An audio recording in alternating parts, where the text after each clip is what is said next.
ఒక నిమిషం ఆగు. నీకు శివరాత్రి ఎందుకు చేస్తానో తెలుసా? ఒక్క నిమిషంలో నేను చెప్తాను. ఒకసారి దేవతలు మరియు అసురలు కలిసి పాలసముద్రం తిరగడం చేశారు. వాళ్ళకి అమృతం కావాలి.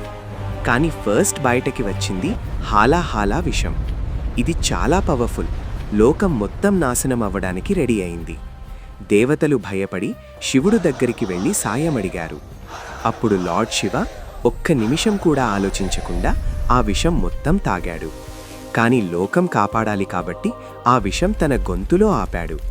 అందుకే శివుడు గొంతు నీలరంగులో మారింది. ఆ రోజు నుంచి ఆయనకి నీలకంఠ అని పేరు వచ్చింది. ఈ సాక్రిఫైస్ గుర్తు చేసుకొని భక్తులు శివరాత్రి రోజు ఉపవాసం, జాగరణ్ మరియు అభిషేకం చేస్తారు, శివలా స్ట్రాంగ్గా ఉండాలి అని. మీకు ఇది ఇన్ఫర్మేటివ్ అనిపిస్తే ఇంకా ఎందుకు లేట్, సబ్స్క్రైబ్ చేసి మన ఫ్యామిలీలో జాయిన్ అవ్వండి. ఇలాంటి ఇన్ఫర్మేటివ్ వీడియోస్ అండర్ 1 minute మీ ముందుంచుతాను.